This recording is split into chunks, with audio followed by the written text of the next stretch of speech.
La biologie animale. La dernière fois, on s'est arrêté à la classe des reptiles concernant l'appareil circulatoire. J'avais expliqué la classe des reptiles, c'est ça. Je l'avais expliqué. Oui, madame. Donc, on va passer directement à la classe des oiseaux.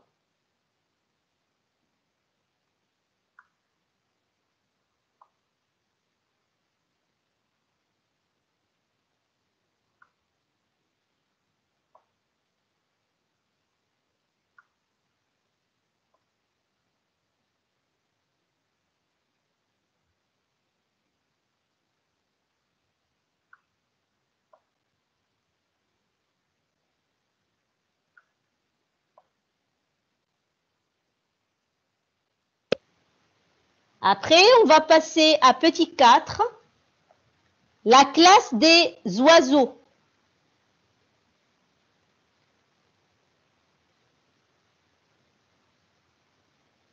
Nous avons ici un cœur et les vaisseaux sanguins chez un oiseau.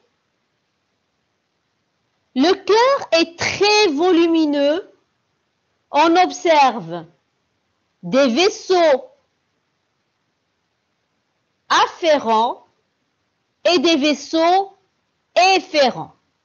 Pour les vaisseaux afférents, la veine cave inférieure et les deux veines caves supérieures. Je vais encore agrandir un petit peu. Voilà, la veine cave inférieure et les veines caves supérieures aboutissent dans l'oreillette droite. L'une des veines caves supérieures est formée par la réunion des deux veines jugulaires. Ici, deux veines qui viennent du cou, qui constituent la veine cave supérieure.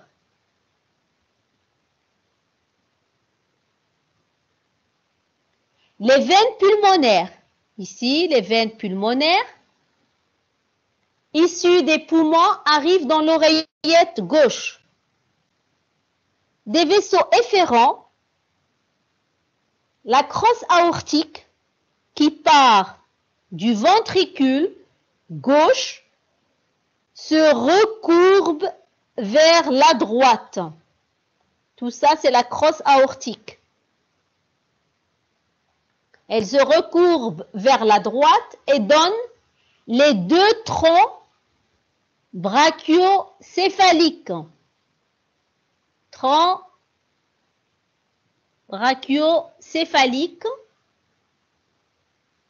Chaque tronc se divise pour donner une artère carotide qui envoie le sang dans la tête et une artère sous-clavière qui conduit le sang dans le membre antérieur, c'est-à-dire l'aile correspondant, l'artère pulmonaire,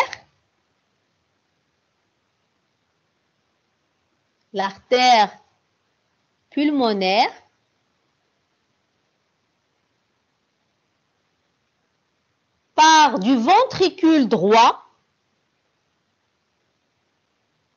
Là, c'est le ventricule droit qui va donner les deux artères pulmonaires et se bifurque immédiatement pour se rendre au poumon. Donc, les deux artères pulmonaires vont vers le poumon. Le cœur est formé de 4 cavités, 2 oreillettes et 2 ventricules. Chez les oiseaux, le cœur droit et le cœur gauche sont bien distincts. L'appareil circulatoire des oiseaux est semblable à celui des mammifères. Le cœur est développé et robuste. Pendant le vol, l'effort qu'il doit fournir est considérable. Tous les organes, et en particulier les muscles du vol, sont richement irrigués par le sang qui leur est distribué à un rythme accéléré. Après, on va passer à petit 5, la classe des... Donc, pour la classe des oiseaux, est-ce que c'est clair? Donc, vous voyez que le cœur est constitué de 4 cavités, 2 oreillettes et 2 ventricules, mais qui sont carrément séparés. On a le cœur droit et le cœur gauche, c'est-à-dire ils sont complètement séparés. Vous voyez qu'il y a des vaisseaux afférents et les autres, tout ça, ce sont les vaisseaux efférents. Donc, afférents, c'est les veines caves, la veine cave inférieure, la veine cave supérieure, qui est constituée de 2 veines, une jugulaire qui va vers le cou et une autre. Là, on ne la voit pas, on ne voit pas la division, mais on sait que la veine cave supérieure, elle est subdivisée en 2. Une qui va vers la tête, ça s'appelle la veine jugulaire, et l'autre qui va vers les ailes, puisque nous sommes chez la classe des oiseaux, ils ont des ailes. L'autre veine, elle va vers les ailes. D'accord? C'est le membre antérieur. Pour les vaisseaux efférents, il y a la principale ici, c'est la crosse aortique. Elle prend naissance au niveau du ventricule. C'est le ventricule, bien sûr, gauche. Elle prend naissance ici. Elle se prolonge et elle va se recourber vers la droite. Et de cette crosse aortique partent les 2 troncs, d'accord? Les 2 troncs brachiocéphaliques. Là, nous avons un et le deuxième. Et chacun se divise en 2, d'accord? Il y a l'artère jugulaire et l'artère sous-clavière. Donc, ça s'appelle ici les troncs brachiocéphaliques. Et bien sûr, nous avons les artères pulmonaires qui prennent naissance à partir du ventricule droit. Et après, elles se recouvrent. Donc, c'est l'artère pulmonaire qui va vers le poumon. Et bien sûr, il y a des veines pulmonaires qui arrivent des poumons vers l'oreillette gauche. D'accord? Donc là, ce sont les veines pulmonaires. Et on voit que le cœur chez les oiseaux, il est très robuste, c'est-à-dire il est très bien développé. D'accord? Normalement, c'est pour le vol. Il doit être musclé. Il est très robuste. Pendant le vol, l'effort qu'il doit fournir, il est considérable. Tous les organes, et en particulier les muscles du vol, sont richement irrigués par le sang qui leur est distribué à un rythme accéléré. Donc on voit que le cœur, il est très robuste. Est-ce que c'est clair pour la classe des oiseaux? Oui, madame. Donc après la classe des oiseaux, on va passer à la classe des mammifères. Les mammifères.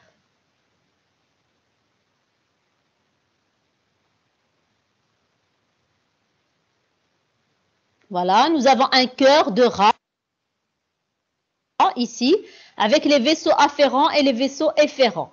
Donc, c'est un cœur de mammifère. L'appareil circulatoire atteint chez les mammifères un haut degré de perfectionnement. Le cœur a 4 cavités, 2 oreillettes et 2 ventricules, et aucune communication n'existe entre la partie gauche et la partie droite. La partie gauche contenant du sang oxygéné et la partie droite contenant du sang riche en gaz carbonique. L'aorte ne possède qu'une crosse, c'est la crosse aortique ici, une seule crosse, la crosse aortique gauche. Enfin, notons que les globules rouges sont dépourvus de noyaux.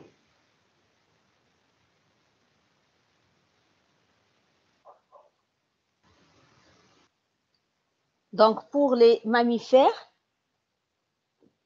ce qu'il faut normalement se rappeler, c'est que l'appareil circulatoire, il atteint chez les mammifères un haut degré de perfectionnement. Le cœur, il a 4 cavités, comme vous l'avez vu, 2 oreillettes et 2 ventricules, et aucune communication n'existe entre la partie gauche contenant du sang oxygéné et la partie droite contenant du sang riche en gaz carbonique. C'est comme si les deux parties sont complètement séparées. Et bien sûr, comme vous le savez, les globules rouges sont dépourvus de noyaux. D'accord? Ça, c'est clair. Oui, je peux passer? Je peux continuer? Oui, madame. Oui, madame. Très bien. Donc, nous allons passer à cours numéro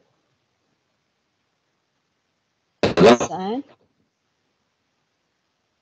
Madame, Oui? quelle est la conséquence de cet résultat qu'on a dit que les globules rouges ne sont pas un noyau? Quelle est la conséquence sur cette circulation? J'ai pas bien compris votre question. Les globules rouges, vous le savez, ils sont dépourvus de noyaux, ils sont anucléés. Vous l'avez vu en TP, en biologie cellulaire, c'est que, ou bien dans le cours de biologie cellulaire, c'est que les hématies, c'est-à-dire les globules rouges, sont dépourvus de noyaux, ils ne possèdent pas de noyaux, d'accord? Ils sont anucléés. Ça, c'est juste pour une connaissance, c'est pour une connaissance générale que j'ai dit que les globules rouges sont dépourvus de noyaux.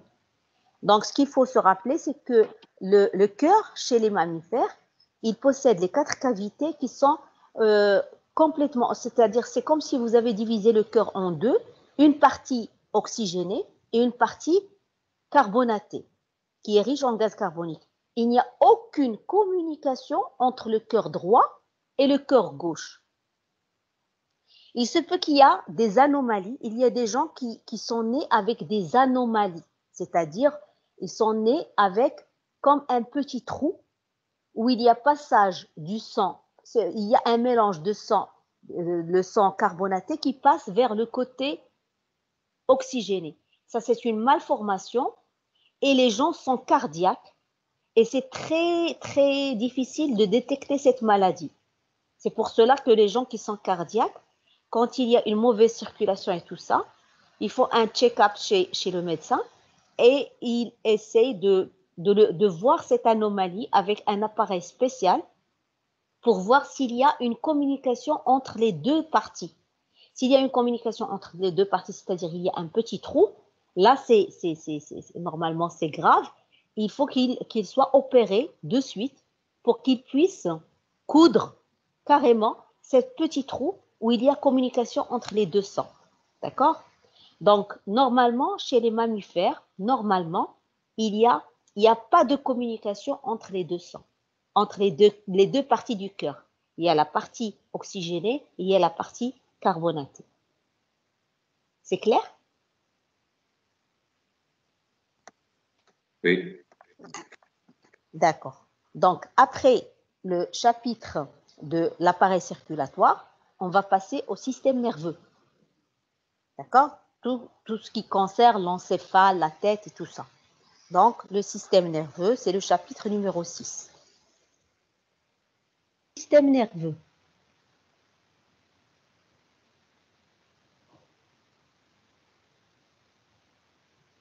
Le système, pour cette planche-là, vous l'avez dans votre polycope. Donc, vous pouvez même suivre sur votre polycope cette page-là. D'accord? Vous l'avez sur votre polycope. Système nerveux, comme introduction, les vertébrés sont des épineuriens, c'est-à-dire que le système nerveux est dorsal par rapport au tube digestif. Le système nerveux présente 2 catégories, le système nerveux central et le système nerveux périphérique. Le système nerveux central est appelé aussi système nerveux cérébrospinal. Cérébro, ça veut dire encéphale, spinal, ça veut dire la moelle épinière. Ce système nerveux central est appelé également le neuraxe. Pour le système nerveux périphérique, c'est l'ensemble des nerfs. Il existe deux catégories de nerfs. Les nerfs crâniens, qui viennent de l'encéphale, et les nerfs spinaux, qui viennent de la moelle épinière. Ces nerfs spinaux sont appelés également nerfs rachidiens. Les nerfs spinaux égale nerfs rachidiens. Pour l'origine, est-ce que c'est clair jusqu'ici pour cette introduction? On dit que les vertébrés sont des épineuriens. Épineuriens, ça veut dire système nerveux dorsal par rapport au tube digestif. C'est-à-dire que le tube digestif, il est au-dessous du système nerveux dorsal. Toujours le système nerveux, il est en haut et le tube digestif en bas. Donc, ce système nerveux, il y a le système nerveux central et périphérique. Central, c'est le neuraxe, c'est-à-dire c'est l'encéphale plus la moelle épinière, alors que le système nerveux périphérique, ça concerne tous les nerfs. Et il y a deux sortes de nerfs. Il y a les nerfs crâniens qui viennent du crâne, qui viennent de l'encéphale, et il y a les nerfs qui viennent de la moelle épinière. Ça s'appelle les nerfs spinaux ou nerfs rachidiens. D'accord? Je peux continuer? Oui, madame. Grand 2, l'origine du système nerveux. Le système nerveux provient de l'ectoderme. On va voir la neurulation. Ici, nous avons une coupe transversale, fin de la gastrulation chez un embryon d'amphibien. Pour cette coupe transversale, chez l'embryon d'amphibien, on voit la corde qui est entourée par la colonne vertébrale. Nous avons l'arc enterrant concernant le tube digestif et nous avons l'ectoderme. Cet ectoderme, à ce niveau-là, il y aura épaississement ectodermique, un épaississement de l'ectoderme qui va former les plaques neurales. Cet ectoderme évoluera en tube nerveux appelé neuroblaste. Neuroblaste, qui va donner les yeux, c'est-à-dire les organes sensoriels optiques. L'autre partie de l'ectoderme est appelée épiblaste. C'est un épiderme plus les organes sensoriels. Ça, c'est la coupe transversale de fin de gastrulation chez un embryon d'amphibien. Donc, pour l'origine du système nerveux, normalement, on a dit qu'il est au-dessus du tube digestif. Là, vous avez le tube digestif. Là, vous avez la corde qui va entourer la colonne vertébrale, tout ce qui va donner par la suite la colonne vertébrale. Et nous avons ici l'ectoderme. Cet ectoderme, ici, là, au niveau de l'épaississement, il va constituer le neuroblaste qui va donner par la suite les yeux. Et cette partie, ça s'appelle épiblaste qui va donner les autres organes sensoriels. D'accord? Donc, neuroblaste, épiblaste. Ça, c'est une coupe transversale en fin de gastrulation chez un embryon d'amphibien. Après, on va voir la neurulation. Après, on va passer à la neurulation.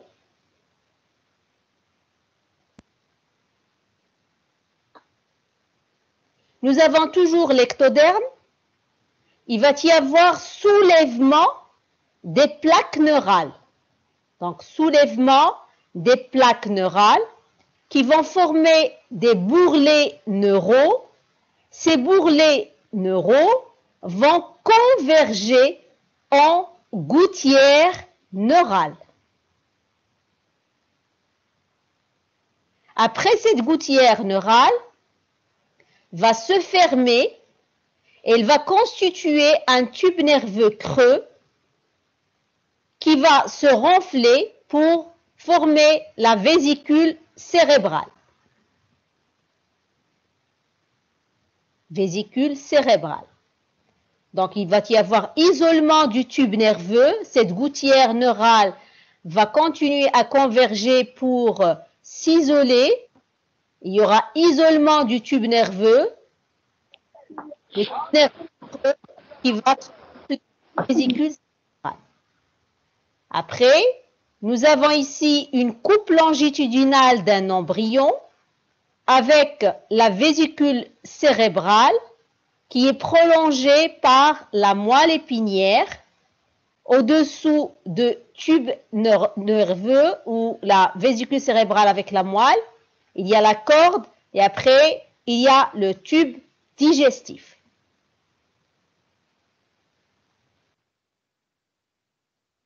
Donc, pour la neurulation, là, c'est l'ectoderme dont j'ai parlé tout à l'heure.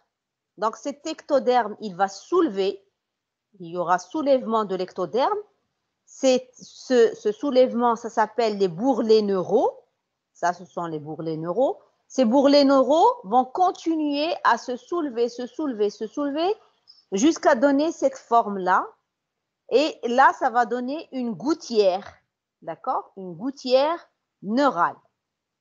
Après, cet ectoderme, il va ici se refermer. C'est ce qui va donner ça. Ça, c'est l'ectoderme toujours qui s'est refermé à ce niveau-là. Et cette gouttière neurale, elle s'est isolée de l'ectoderme. Donc, c'est ça la gouttière de tout à l'heure. Elle va donner un tube nerveux creux qui va donner par la suite la vésicule cérébrale. La vésicule cérébrale, c'est une partie du système nerveux. Cette vésicule cérébrale, elle est prolongée par la moelle épinière. Donc, tout ça, c'est le système nerveux qui est constitué de la vésicule cérébrale plus la moelle épinière. Donc, ce système nerveux, on voit au niveau de la coupe longitudinale d'un embryon que ce système nerveux, il est dorsal par rapport au tube digestif. Donc, et entre les deux, il y a la corde qui va entourer, bien sûr, la colonne vertébrale. Est-ce que c'est clair pour la formation du système nerveux? Pour la gastrulation, fin de la gastrulation et la neurulation. Oui, madame. Très bien. Claire. C'est clair? Donc, je vais continuer.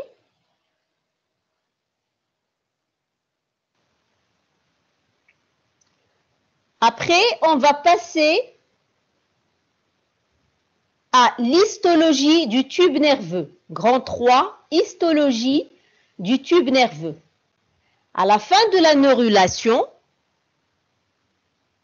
nous avons un épithélium pseudostratifié et à l'intérieur, nous avons toujours la cavité. Cet épithélium, c'est un ensemble de tissus et c'est un ensemble de cellules. Ces cellules sont de deux types, soit nerveuses, soit névrogliques. Les cellules nerveuses vont former les neurones, qu'on voit ici en rouge. Ce sont les neurones qui amènent et exportent les informations. Il y a également les cellules névrogliques. Leur rôle, c'est le soutien et la nutrition. Les cellules névrogliques sont de deux types. Il y a les cellules interstitielles en vert, les cellules interstitielles qui sont situées entre les neurones et les cellules épithéliales, ici, qui entourent la cavité du tube nerveux. La cavité du tube nerveux. Donc, nous avons ici un schéma du tube nerveux avec la cavité au centre, la substance blanche qui est périphérique, la substance grise centrale qui entoure la cavité. Nous avons les cellules, les neurones, qui amènent et exportent les informations, les cellules interstitielles et les cellules épithéliales. Interstitielles et épithéliales, leur rôle, c'est le soutien et la nutrition. Après, on va passer. Donc, pour l'histologie, je vois que c'est très facile. Donc, vous avez le tube nerveux constitué d'une cavité entourée de deux substances, la substance grise au début et la substance blanche qui est périphérique. Et bien sûr, ils contiennent un épithélium pseudostratifié. Un épithélium, ça veut dire un ensemble de tissus. Et un tissu, c'est un ensemble de cellules. Donc, les cellules qui existent au niveau, ici, de l'épithélium, il y a les neurones, qui sont des cellules interstitielles. Leur rôle, c'est bien sûr d'amener les informations. Et après, il y a les cellules épithéliales, telles que les cellules, les neurones, ici, les neurones, il y a les cellules, les neurones, et il y a les cellules névrogliques, qui sont les cellules interstitielles et les cellules épithéliales. D'accord? Donc, c'est ça l'histologie du tube nerveux. Est-ce que c'est clair? Oui, madame. Donc, on continue. À grand 4, étude de l'encéphale.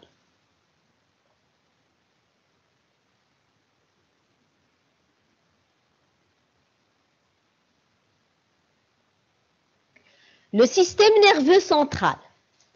L'origine et la formation. Le tube nerveux se dilate au niveau du crâne pour former une vésicule cérébrale, qu'on a vu tout à l'heure, sa formation. On a vu la formation de la vésicule cérébrale. Elle subit 3 constrictions et donne 3 chambres successives qui vont correspondre aux 3 capsules sensorielles. La première capsule, c'est le proencéphale, la seconde, c'est le mésencéphale, et la troisième, c'est le rhomboncéphale. Les vésicules 1 et 3 vont subir une nouvelle construction et donner ainsi 5 vésicules. Donc, le proencéphale, 1, vésicule 1, va donner le télencéphale et le diencéphale. La troisième, toujours, c'est le mésencéphale.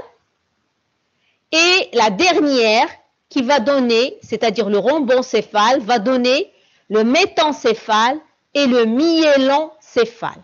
Donc, on aura 5 vésicules.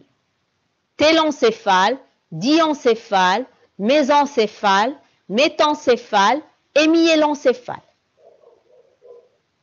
Primitivement, on a une dilatation du canal central pour former les ventricules.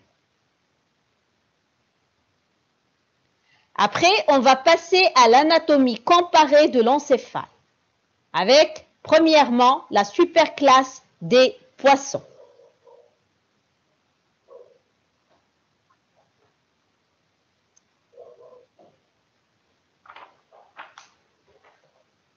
Chez la superclasse des poissons, on va agrandir l'image.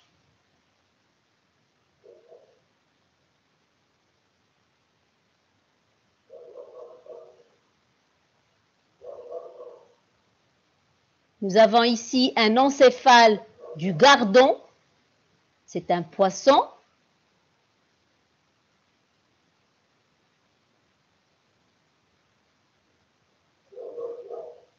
Sur l'encéphale, allongé et étroit, on observe de l'avant vers l'arrière les lobes olfactifs. Les lobes olfactifs, d'où partent 2 nerfs olfactifs qui se rendent aux narines. On a par la suite 2 corps striés. Immédiatement en arrière sur la ligne médiane, on a l'épiphyse. en forme de petites boules et peu visibles, 2 lobes optiques aux tubercules bijumeaux très développés, le cervelet assez développé et le bulbe rachidien qui se prolonge en arrière par la moelle épinière.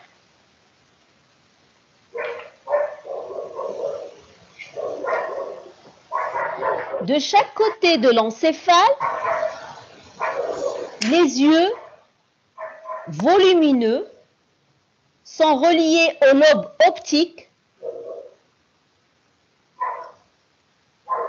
par un nerf optique bien visible. On peut aussi observer d'autres nerfs crâniens se détachant de l'encéphale. Et comme remarque, comme on le voit, il n'y a pas d'hémisphères cérébraux développés. Donc, il n'y a pas d'hémisphères cérébraux, comme ici chez la grenouille, par exemple. Chez les amphibiens, on voit des hémisphères cérébraux.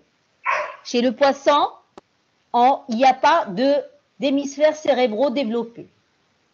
À l'encéphale, fait suite la moelle épinière, située à l'intérieur du canal rachidien, formée par la juxtaposition des vertèbres.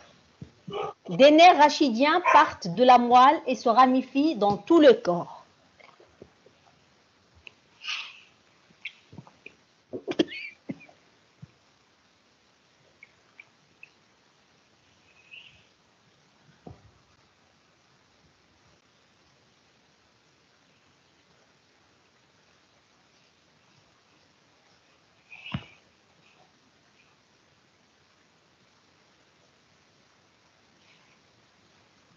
Chez la classe des amphibiens, sur l'encéphale,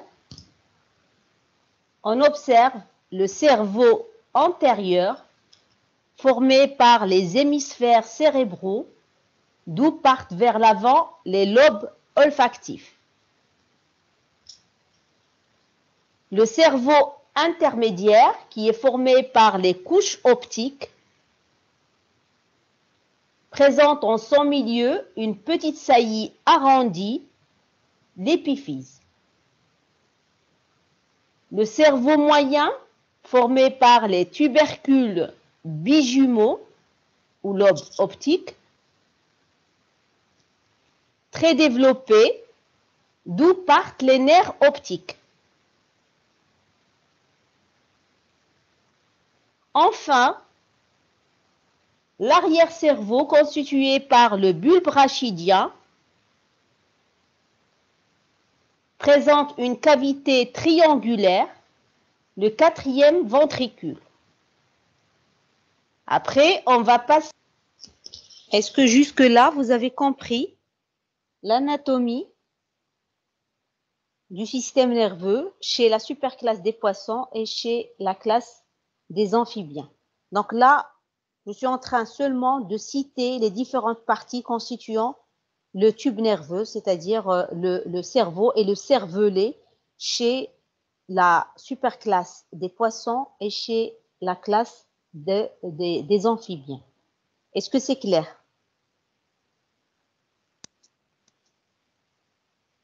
Oui, madame. Donc, je vais continuer avec la... Madame, Oui, j'ai pas bien compris. pardon, C'est pour pardon. les Chez amphibiens. Oui. Vous n'avez pas bien compris chez les amphibiens? Oui, madame.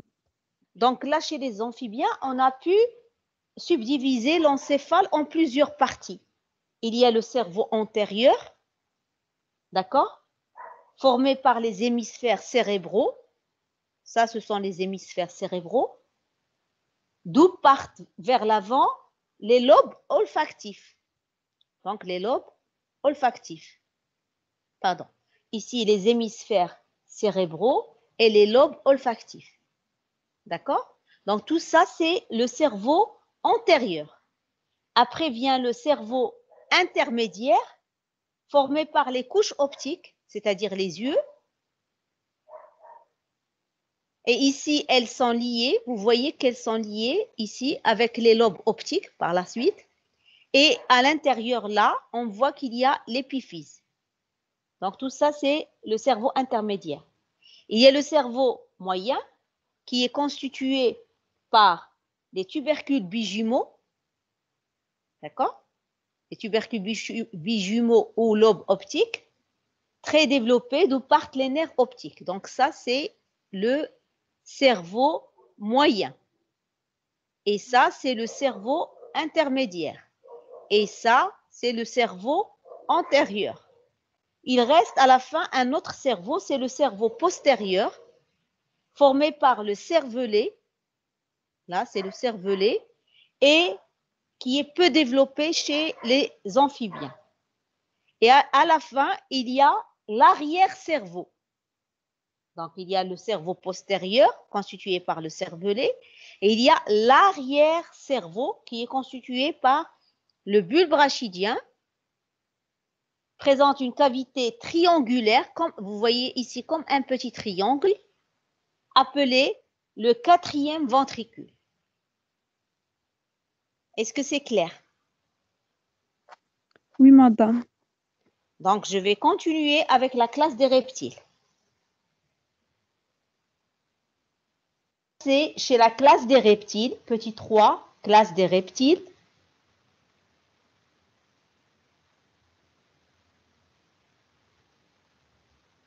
L'ensemble de l'encéphale est formé par les hémisphères cérébraux, sont peu développés.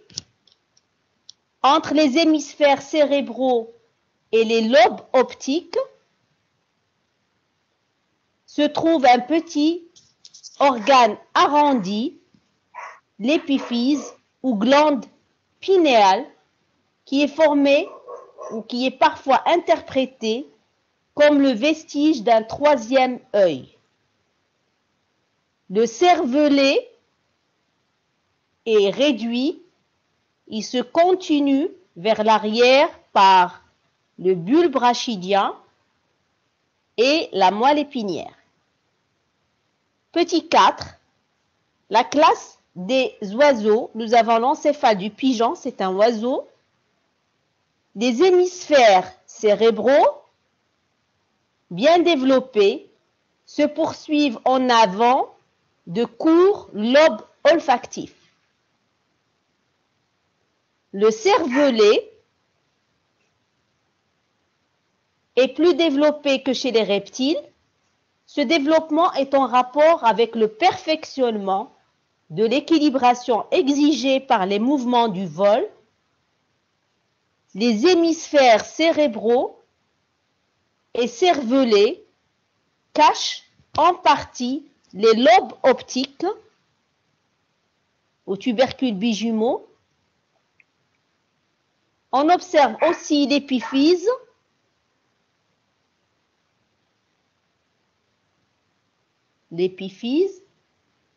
le bulbe rachidien et en arrière la moelle épinière.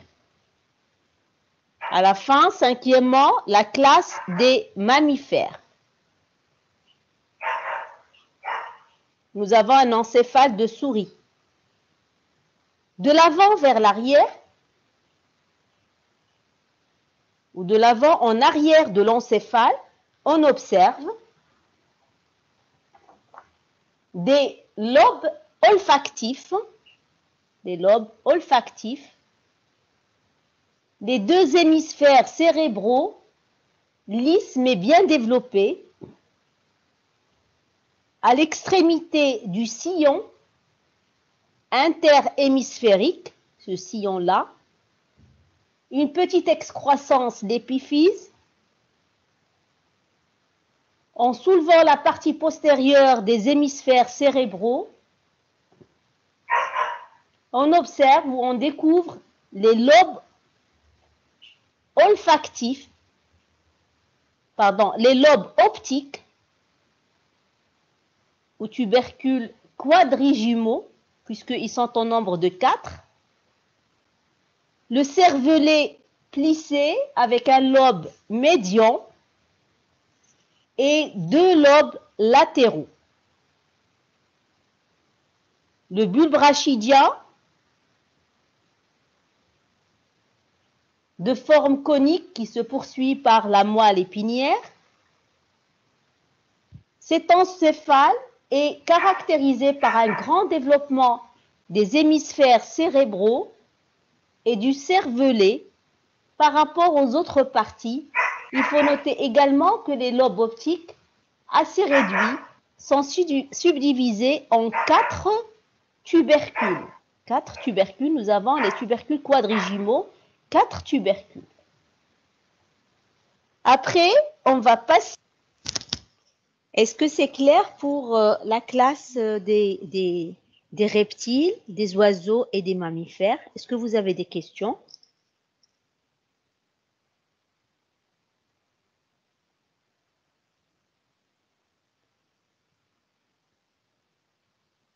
Donc, ce qu'on voit ici, c'est que plus on va vers la classe des mammifères, plus les hémisphères cérébraux sont développés et plus le cervelet est développé. Donc, chez les mammifères,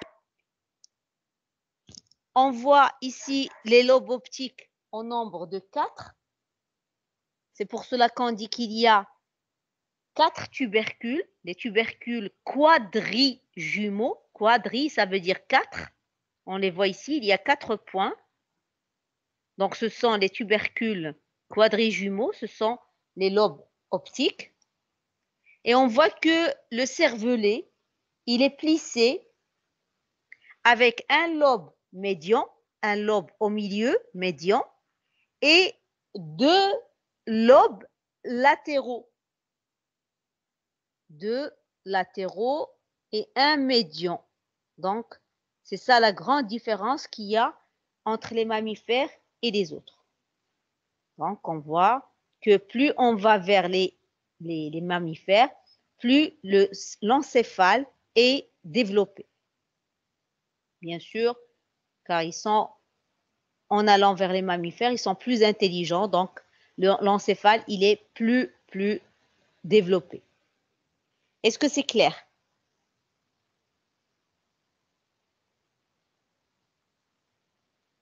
Oui, madame.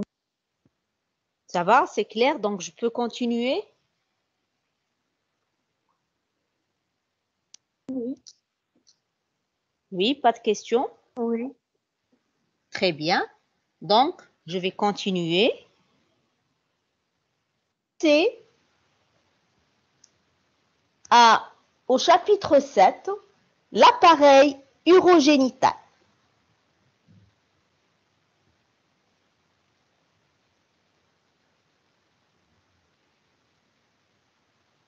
L'appareil urogénital, il est composé de 2 appareils qui entretiennent des rapports étroits, surtout chez le mâle. Les 2 parties sont d'origine mésodermique. Ils se forment à partir de tubes issus du cœlome. Ce sont les cœlomoductes. Donc, pour l'appareil urogénital, on va voir que chez le mâle, les 2 appareils sont confondus, c'est-à-dire l'appareil urinaire et l'appareil génital sont confondus, alors que chez la femelle, les 2 appareils sont séparés. Là, on va commencer par la formation des reins, ainsi de suite, et à la fin, on va voir l'appareil urogénital chez les différentes classes. Donc, je continue. L'appareil excréteur urinaire, il permet la filtration du milieu. Les éléments de base qui le composent sont les néphrons ou cœlomoductes. On a une paire de néphrons par métamère. Ils sont comparables aux néphridies. Grand A, formation des divers types de reins. La néphrogénèse, c'est-à-dire la formation des reins, ne se fait pas de façon régulière et continue, ni dans l'espace, ni dans le temps. On a plusieurs types de reins qui se succèdent au cours du temps et dans l'espace. Il se forme ainsi le premier rein primitif, pronéphros, juste à l'arrière du cou. Il lui succède le mésonéphros dans la région médiane du corps. Chez les vertébrés supérieurs, ce mésonéphros est remplacé par un métanéphros postérieur.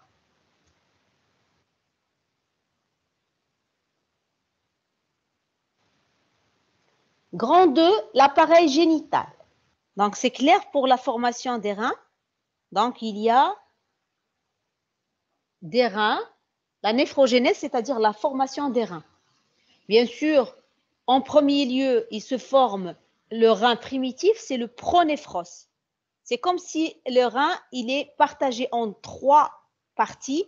Il y a le pronéphros qui est juste à l'arrière du cou, c'est-à-dire c'est la partie antérieure du rein, c'est le pronéphros. Et lui succède le mésonéphros au milieu, dans la région médiane du corps. Chez les vertébrés supérieurs, ce mésonéphros est remplacé par un métanéphros qui est carrément postérieur.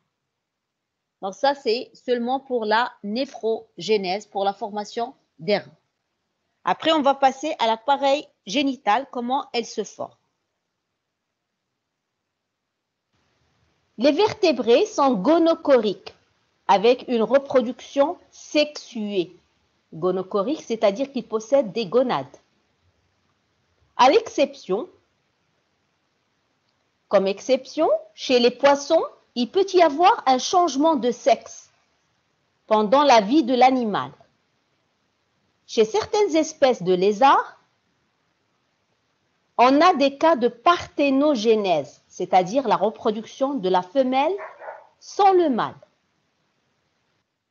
Donc, il faut savoir que chez les vertébrés, ils sont tous gonocoriques, c'est-à-dire possédant des gonades, avec une reproduction sexuée, c'est-à-dire qu'il y a le mâle et il y a la femelle, mais parfois il y a des exceptions.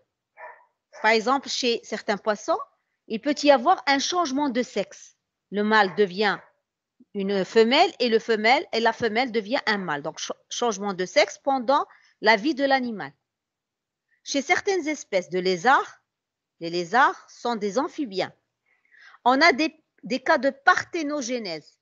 La parthénogénèse, normalement, vous l'avez vu chez les invertébrés. Et parfois, on va la voir chez certaines espèces de lézards, la parthénogénèse, c'est-à-dire la reproduction de la femelle sans le mâle. Mais ça, ce sont des exceptions. Il y a d'autres exceptions, donc je vais continuer. Dans les groupes inférieurs, la reproduction est externe, sans accouplement. La fécondation reste externe, mais avec accouplement chez le crapaud, la grenouille. Les mâles fécondent les œufs au fur et à mesure qu'ils sont pondus. Chez d'autres, la fécondation devient interne grâce à des organes sexuels différenciés. Chez les amniotes, qui possèdent un amnios, depuis les reptiles jusqu'aux mammifères, et les chondrichtiens, qui sont les poissons cartilagineux. La reproduction devient de plus en plus efficace avec limitation des pertes, diminution des œufs produits. On a aussi l'apparition des soins aux jeunes. Maintenant, les parents prennent soin de leurs petits. Donc, comme vous le voyez, il y a d'autres exceptions. Par exemple, chez certains, la reproduction, elle est externe. Il n'y a pas d'accouplement, ni accouplement, et c'est-à-dire la fécondation, elle va être externe. Chez d'autres, la fécondation reste externe, mais avec accouplement. Par exemple, le cas de la grenouille et du crapaud, il y a accouplement, mais la fécondation des ovules, elle se fait à l'extérieur. C'est-à-dire le mâle, il va féconder les œufs, il va libérer des spermatozoïdes qui vont féconder les œufs au fur et à mesure qu'elles sont pondues. Les œufs sont pondus et au fur et à mesure, lui, il va lâcher des spermatozoïdes pour pouvoir féconder ses œufs. Donc, il y a accouplement, mais la fécondation, elle va rester externe. Chez d'autres, la fécondation devient interne grâce à des organes sexuels différenciés. Donc, chez tous les amniotes, donc ça c'est le cas normal, chez tous les amniotes, depuis les reptiles jusqu'aux mammifères, amniotes qui possèdent un amnios. Amnios, c'est-à-dire le liquide amniotique, c'est la couche qui enveloppe l'embryon avec un liquide amniotique. Et chez les chondrichtiens, bien sûr, ce sont les poissons cartilagineux. Et la reproduction, elle devient de plus en plus efficace avec l'imitation des pertes. Elle devient plus efficace, bien sûr, avec si elle est interne. Si il y a accouplement et la fécondation, elle est interne. Donc, il va y avoir l'imitation des pertes, diminution des œufs produits et aussi l'apparition des soins aux jeunes. Les parents vont prendre soin de leurs petits. Est-ce que c'est clair jusque-là?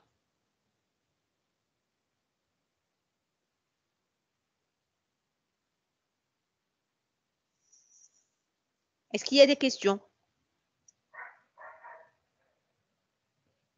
Vous m'entendez? Oui, madame. Oui, Oui, c'est madame. clair? Donc, je vais continuer. Grand A, la formation des gonades. Nous avons les crêtes génitales, pendues dans la cavité générale par un mésenchyme. Des cellules endodermiques viennent coloniser cette crête. Elles donneront les gamètes. Parallèlement, des restes de mésenchyme ayant servi à la formation des reins pénètrent dans la crête pour former la partie interne ou médula. Jusque-là, le développement est commun à tous les vertébrés des deux sexes. On parle de stades indifférenciés. Nous avons ici toujours le tube nerveux, la corde qui est entourée par la colonne vertébrale, l'aorte qui va donner par la suite le cœur, le tube digestif. Nous avons les somites qui vont former les vertèbres, la pièce intermédiaire qui va former par la suite le rein, les crêtes génitales qui vont former les gamètes au niveau des gonades latérales. Nous avons la gonade, des crêtes génitales qui vont former les gamètes.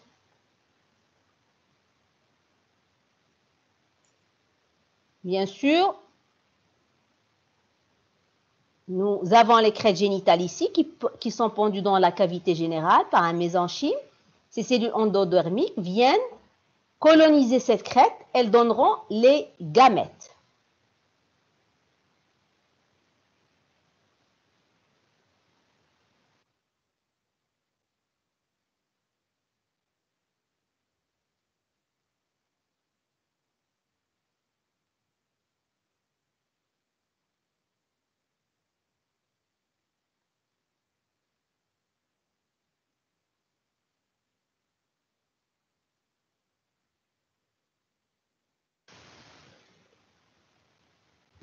Le 6e cours concernant l'étude de l'appareil urogénital. Petit 1, on va commencer avec la superclasse des poissons.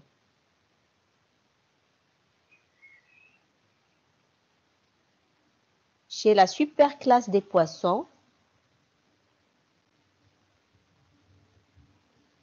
l'appareil génital, comme chez la plupart des poissons, les sexes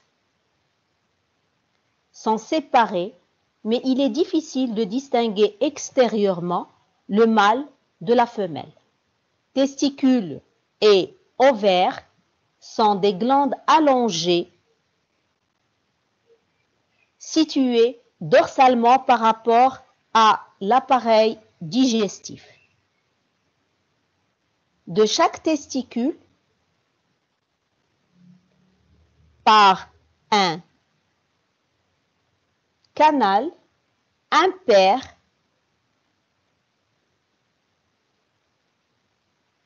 qui aboutit à l'orifice génital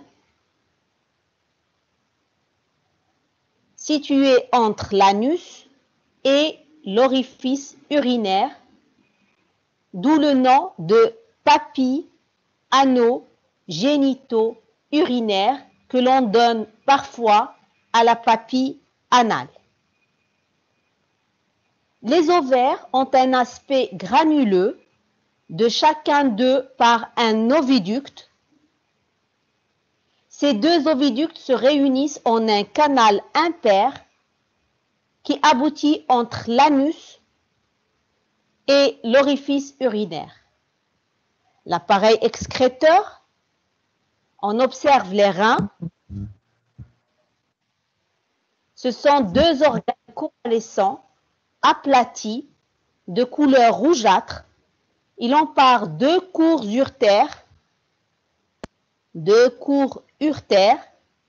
qui se réunissent en un seul canal impair, un canal impair, aboutissant à la papille anale en arrière de l'orifice génital. Donc, on voit très bien l'orifice urinaire en arrière de l'orifice génital. Après, on va passer, petit 2, la classe des amphibiens. Donc, pour la superclasse des poissons. Là, on voit l'appareil urogénital. Donc, les deux sexes chez les poissons sont séparés, mais morphologiquement, on ne peut pas reconnaître un mâle d'une femelle. Si vous voyez un poisson mâle ou un poisson femelle, vous n'allez pas reconnaître le sexe juste à l'extérieur, c'est-à-dire morphologiquement. Par contre, si vous ouvrez l'animal, on le dissèque, on va voir la couleur des gonades. Si elles sont blancs nacrés, c'est un mâle. Si elles sont orangées, c'est une femelle. Donc, ici, on voit que les gonades, ici, que ce soit des testicules ou des ovaires, sont prolongés par un canal génital. Ça s'appelle un gonoducte. Chez la femelle, on l'appelle oviducte et chez le mâle, on l'appelle spermiducte. Donc, ces gonoductes, les deux, vont se réunir en un seul canal et qui va se terminer par un orifice génital. Cet orifice génital, il est situé dans une papille ano-génito-urinaire. On l'appelle comme ça ou bien juste papille anale. Pourquoi? Parce qu'au niveau de cette papille, il y a réunion de 3 orifices. Enfin, pas réunion, ils ne sont pas confondus, mais il y a la présence de 3 orifices. L'orifice anal, puisque ici c'est le tube digestif qui se termine par un anus, donc l'orifice anal. Ici à côté, au milieu, c'est l'orifice génital et vers l'avant, c'est l'orifice urinaire. Donc, ça, c'est pour l'appareil génital. Pour l'appareil urinaire ou excréteur, c'est la même chose.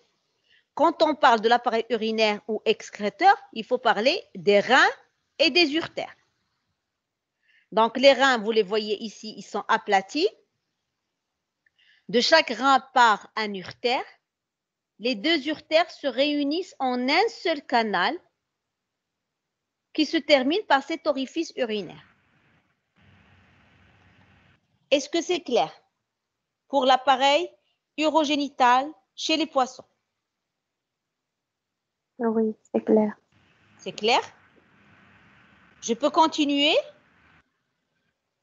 Oui. Oui, madame. Donc, je vais vers la classe des amphibiens.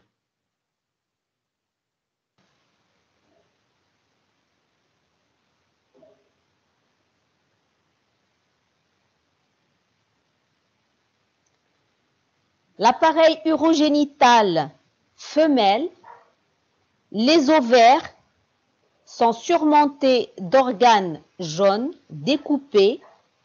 C'est le corps adipeux qui joue un rôle de réserve à la hauteur du cœur, sous la ceinture scapulaire, se trouvent deux petits pavillons. Ce sont des pavillons ou trompes, appelés également trompes, prolongés par deux oviductes. On a les oviductes ici, là, deux oviductes sinueux qui se renflent à leur partie inférieure pour donner deux utérus s'ouvrant dans le cloaque. Lorsque les ovules sont mûrs, ils tombent dans la cavité générale et sont conduits jusqu'aux trompes par les mouvements de cils vibratiles. Chez la femelle, il n'existe aucune communication entre l'appareil génital et l'appareil urinaire. Les reins sont deux organes symétriques allongés de couleur brunâtre. Sur chacun d'eux, on peut observer une bande jaune claire, c'est la capsule surrénale. De chaque rein part un urtère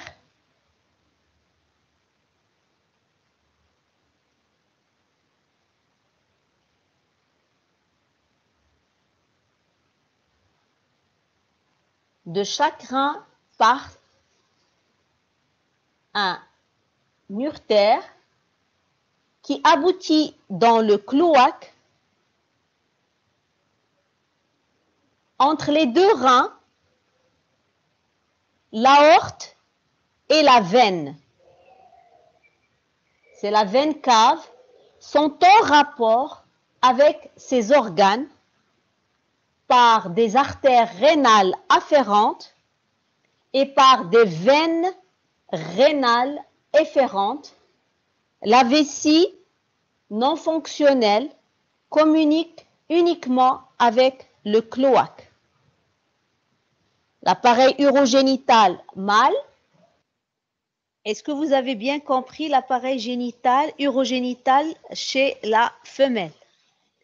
Donc, vous voyez ici les deux trompes. Ici, c'est l'ovaire qui contient des ovules. À maturité, les ovules tombent dans la cavité générale. Ils vont nager avec leurs cils vibratiles et ils vont vers la trompe. Ils vont pénétrer à l'intérieur de la trompe, après au niveau de l'oviducte et ils y vont. D'accord? Et là, après, bien sûr, l'oviducte, il y a l'utérus et bien sûr qui se termine par un orifice urinaire, génital, qui se trouve au niveau du cloaque. Là, c'est le cloaque, c'est là où se réunissent tous les orifices. Et il y a également une pseudo-vessie ici, pas une vraie vessie, donc c'est une pseudo-vessie. Et on sait chez la femelle qu'il n'y a aucune communication entre l'appareil génital et l'appareil urinaire. L'appareil urinaire, il est formé par deux reins. À l'intérieur du rein, il y a la capsule surrénale, ce que vous voyez ici, blanchâtre. Et ce rein, il est irrigué par l'aorte, qui va ramener le sang oxygéné et le sang carbonaté va du rein vers la veine, d'accord? Vers la veine. Et bien sûr, à ce rein est lié un urtère de chaque côté. Ces urtères vont se réunir au niveau du cloaque. C'est clair pour la femelle? Est-ce que c'est clair? Oui, madame. Oui, madame. Donc, on va voir l'appareil urogénital chez le mâle, chez la grenouille mâle. Chez le mâle, la disposition des reins est la même que chez la femelle. À côté de chaque rein et du côté externe se trouve un testicule ovale blanchâtre, surmonté d'un corps adipeux volumineux. Il en part de petits canaux entre le testicule et le rein. On a de petits canaux très fins. Ce sont les canalicules spermatiques ou canaux spermatiques qui pénètrent dans chaque rein pour aller s'ouvrir dans les urtères. Il y a donc des rapports étroits entre l'appareil génital et l'appareil urinaire. Ici, les urtères sont appelés, normalement, sont des urospermiductes. Ici, le canal de Wolff, c'est un urospermiducte. Pourquoi urospermiducte? Car il fait véhiculer à la fois l'urine et le sperme. Ce canal de Wolff, urospermiducte, sert au transport de l'urine et des spermatozoïdes jusqu'au cloaque. Après, on va passer chez la classe des reptiles, petit 3. Donc là, pour le mâle, j'ai dit que chez le mâle, chez certains mammifères, chez certains vertébrés, il y a une relation entre l'appareil génital et l'appareil urinaire. Donc ici, chez la grenouille, chez les amphibiens, il y a une étroite relation entre l'appareil génital et l'appareil urinaire. Ici, grâce à des canalicules ou canaux spermatiques. Donc, ces canaux spermatiques vont faire véhiculer le sperme d'ici vers l'urtère. Et ici, on ne l'appelle plus urtère. Pourquoi? C'est le canal de Wolff. Donc, le canal de Wolff, c'est l'urtère chez la femelle. Mais c'est chez le mâle, c'est l'urospermiducte.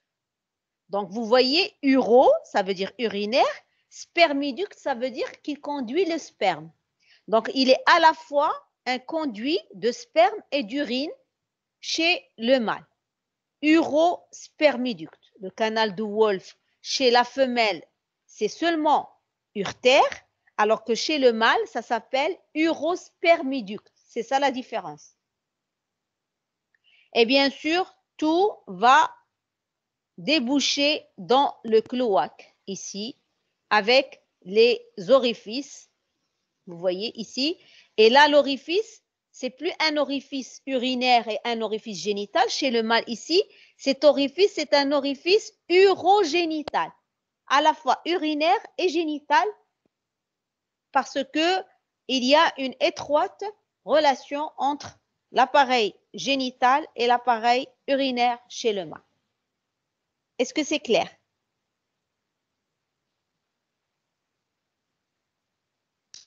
Oui. Pour les autres? Ça va? Madame. Oui, madame. Donc, très bien. Je vais continuer. Classe des reptiles.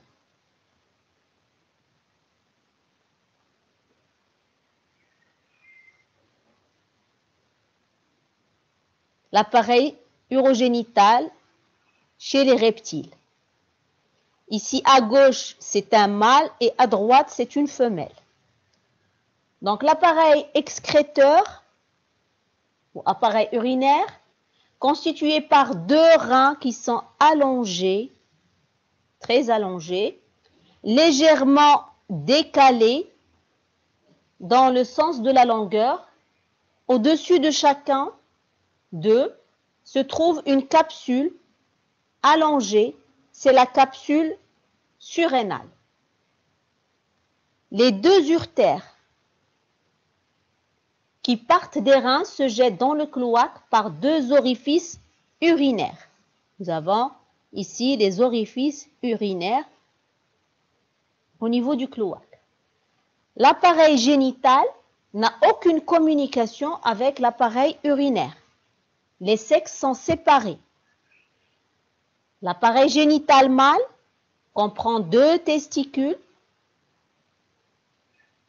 blanchâtres situés au-dessus de chaque rein. Il en part 2 spermiductes,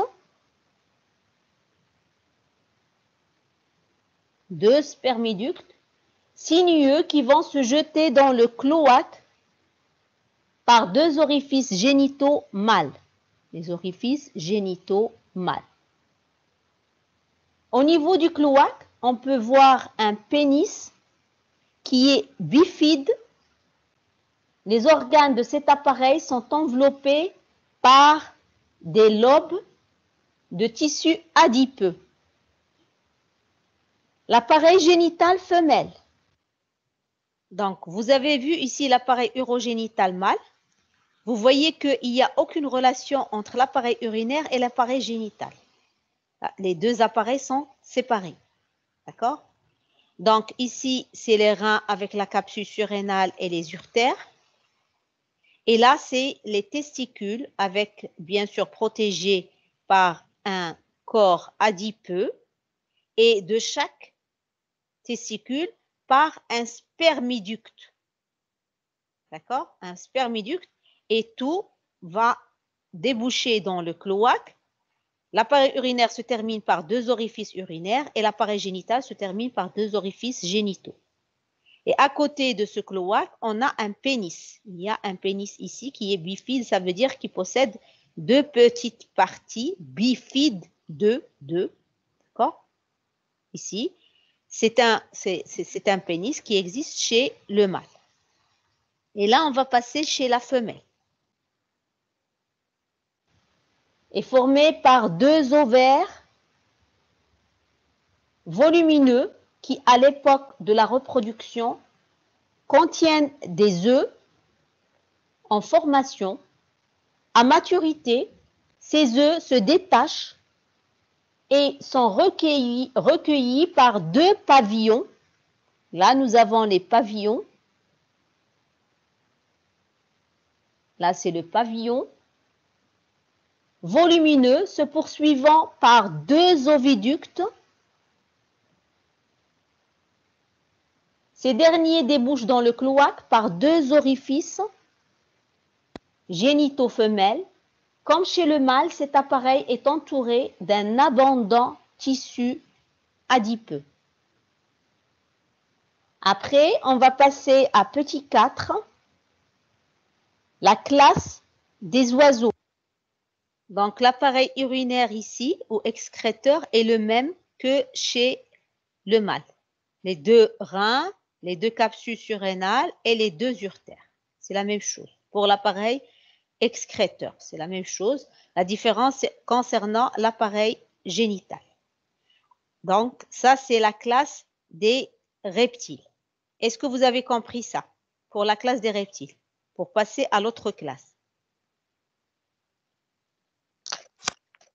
Oui, madame. Très bien. Donc, je continue. On va passer à la classe des oiseaux.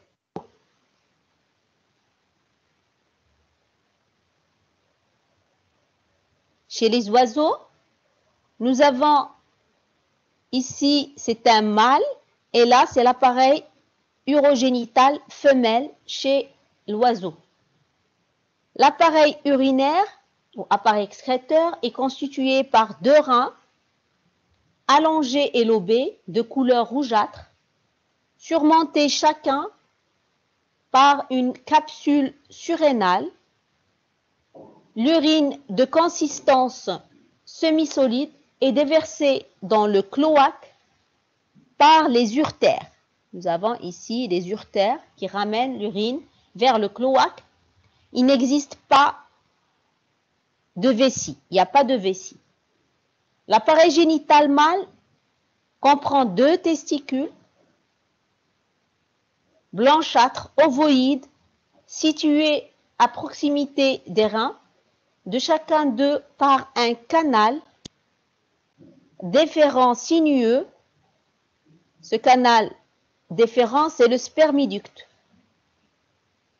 qui se renfle en une vésicule séminale.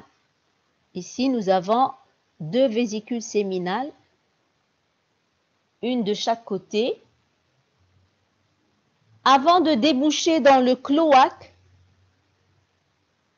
par les deux orifices génitaux mâles. L'appareil génital femelle comprend seulement un ovaire, l'ovaire gauche. Il n'y a pas d'ovaire droit, seulement un ovaire gauche, le droit restant atrophié. Cet ovaire d'aspect granuleux contient de nombreux œufs. Les jaunes seulement, les jaunes d'œufs seulement. À des stades de développement différents, ces œufs sont conduits dans l'oviducte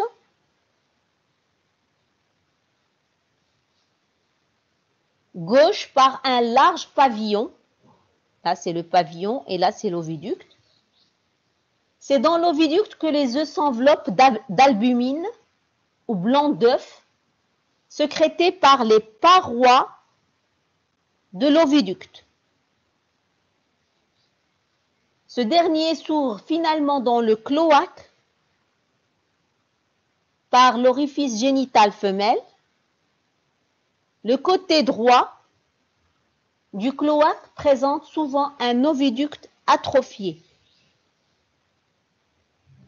Après, on va passer à petit 5, la classe des mammifères. Donc, pour la classe des oiseaux, je récapitule. Donc, 2 reins, 2 capsules surrénales, 2 uretères dans le cloaque. 2 testicules, chaque testicule par un spermiducte.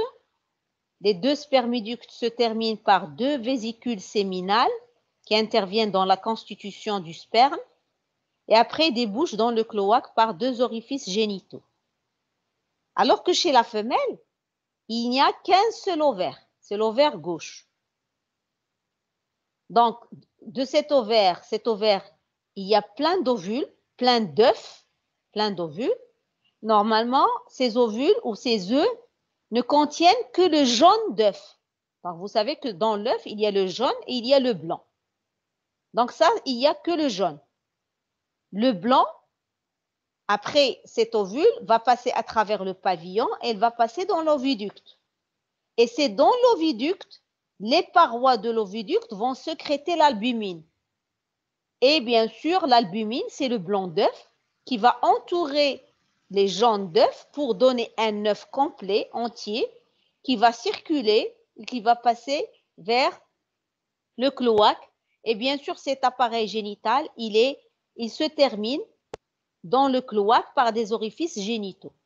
Donc, on voit ici le côté droit, il n'y a pas d'ovaire, mais il y a un petit oviducte ici qui est atrophié. Il est tout petit, il ne s'est pas bien développé, donc il est resté minuscule ici, à ce niveau-là. Donc, oviducte atrophié. D'accord? Est-ce que c'est clair pour les oiseaux?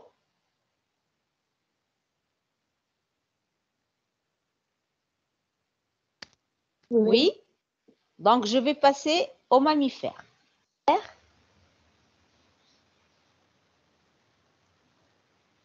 L'appareil urogénital mâle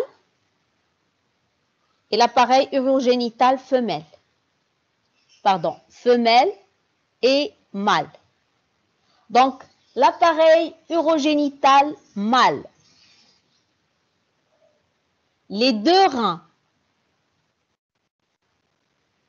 sont logés dans la cavité abdominale de part et d'autre de l'axe vertébral et sont légèrement décalés l'un par rapport à l'autre. Ils sont surmontés chacun par une capsule surrénale. Chaque rein reçoit au niveau du hile, ici ça s'appelle le hile, au niveau du hile, le rein reçoit une artère rénale qui se détache de l'aorte.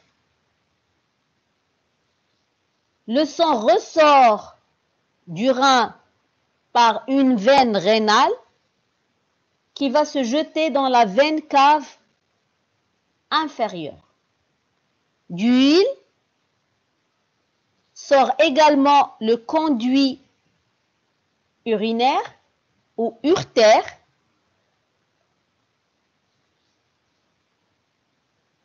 Les deux urtères se jettent dans la vessie où l'urine s'accumule. De la vessie par l'urètre qui s'ouvre à l'extérieur par l'orifice urinaire au niveau du pénis. Les deux testicules, ici les deux testicules ovales et blanchâtres sont logés en dehors de la période de reproduction dans la cavité abdominale. Au contraire, pendant la période des accouplements, ils sont placés dans des expansions extérieures appelées bourses. Chaque testicule est suspendu à la région dorsale abdominale par un ligament suspenseur. Un ligament suspenseur. Et se trouve englobé de tissus adipeux au départ du testicule. Le canal déférent ou spermiducte s'enroule pour former l'épididyme. Le départ, ça s'appelle l'épididyme et tout le reste, c'est le spermiducte. À l'autre extrémité, il débouche dans l'urètre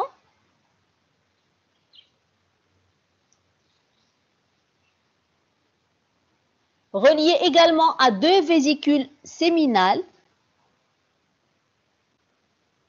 boursouflées et arquées. Au-dessous de la vessie, l'urètre traverse une glande bilobée, la prostate. Là, de part et d'autre du pénis, nous avons la présence de la prostate et communique avec une paire de glandes, les glandes de Tyson. En noir, ici, ce sont les glandes de Tyson. Dans sa partie terminale, l'urètre chemine à l'intérieur d'un organe d'accouplement, le pénis. L'appareil urogénital femelle, l'appareil urinaire. Donc, pour l'appareil génital mâle, vous voyez que les deux appareils sont confondus. Donc là, l'appareil urinaire constitué de deux reins, de deux urtères qui vont déboucher, qui vont passer par la vessie et qui vont ici se terminer dans l'urètre. Et après, l'urètre passe dans le pénis. Donc au niveau du pénis, il y aura, et dans l'urètre, il y aura une confusion, c'est-à-dire une relation entre l'appareil urinaire et l'appareil génital. D'accord? Chez le mâle, vous voyez qu'il a un pénis et qu'il a un seul orifice, ça s'appelle l'orifice urogénital au niveau du pénis. Donc ici, les deux testicules. Les testicules sont liés à la cavité ici par des ligaments, sont suspendus par des ligaments. C'est comme s'ils étaient accrochés par ces ligaments. Et de chaque testicule part un spermiducte. Donc, il y a l'épididyme et le spermiducte. Les deux spermiductes passent vers l'urètre, mais ils vont recevoir également la sécrétion des vésicules séminales, des glandes de Tyson, d'accord? Tout ça, tout ce déversement, d'accord, ou bien ce contenu va se mélanger au sperme, d'accord? Et le tout passe à travers l'orifice urogénital qui existe au niveau du pénis. Donc, au niveau du pénis, il y a un seul orifice, c'est l'orifice urogénital. Et chez le mâle, ici, il y a également l'orifice anal. Donc, l'orifice anal, ça a une relation avec l'appareil digestif. Pour l'appareil urogénital, il a un seul orifice, c'est l'orifice urogénital. C'est clair pour l'appareil urogénital mâle?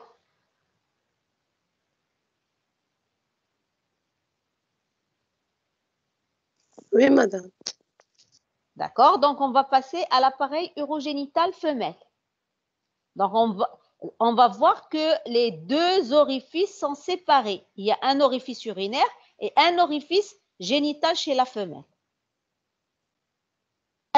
Est identique à celui du mâle. L'appareil génital est constitué par deux ovaires, petits granuleux situés vers le bord postérieur et externe des reins. À proximité de chaque ovaire, on reconnaît le pavillon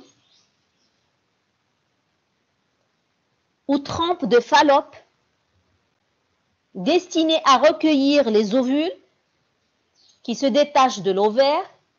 La trempe se poursuit par un court oviducte sinueux qui se renfle pour former l'utérus, dont les deux cornes se réunissent à leur partie inférieure en un vagin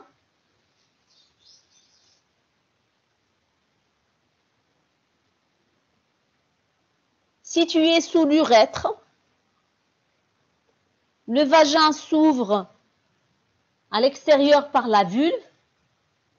Chez la femelle, l'appareil génital est donc bien distinct de l'appareil urinaire. La vésicule séminale ici, comme définition, vésicules séminales sont des glandes débouchant dans la prostate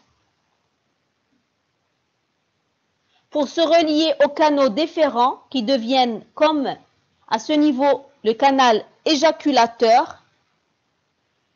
Ils produisent un liquide riche en glucides, partie majoritaire du sperme, pour les vésicules séminales. Pour les glandes de Tyson, ici, la définition, sont des glandes sébacées dont la sécrétion facilite le coulissage du prépuce sur le gland. Après, pour la prostate, c'est une large glande de l'appareil génital masculin. Sa fonction principale est de sécréter et de stocker le liquide séminal, l'un des constituants du sperme. Après l'appareil urogénital, donc là j'ai expliqué l'appareil urogénital femelle. Donc l'appareil excréteur ou urinaire est le même que chez le mâle. Par contre, pour l'appareil génital, on a les deux ovaires, on a les deux pavillons.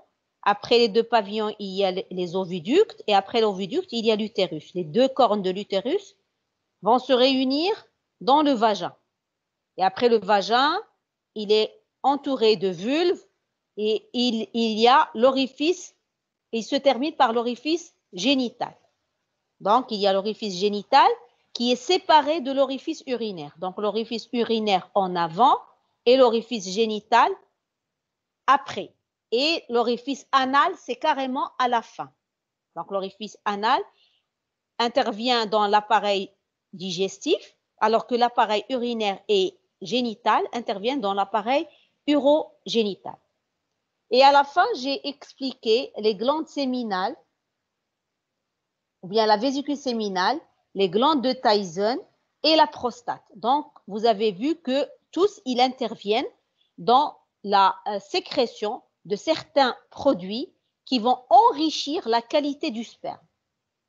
D'accord?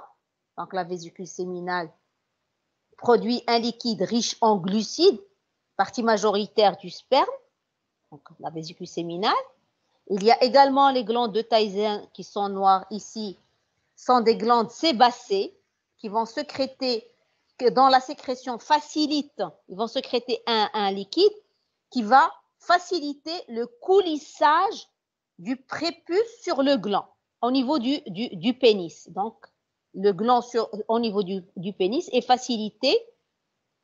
Le coulissage du prépuce sur le gland, il est facilité par la sécrétion des glandes de Tyson. Après, il y a bien sûr la prostate. La prostate, elle sécrète aussi et stocke le liquide séminal, l'un des constituants du sperme. Donc, ils interviennent tous dans l'enrichissement de la qualité du sperme. D'accord? Donc là, vous avez vu l'appareil urogénital femelle et l'appareil urogénital mâle. Est-ce que c'est clair?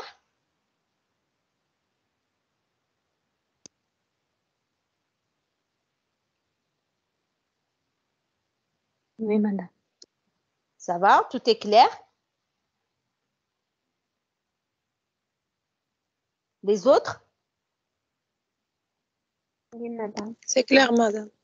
D'accord. Donc, très bien. Donc, j'ai terminé le cours et nous avons rendez-vous, Inch'Allah, le samedi prochain, ce samedi-là, à 15 h pour le deuxième TD. D'accord? D'accord, madame. D'accord. Allez, au revoir. Madame.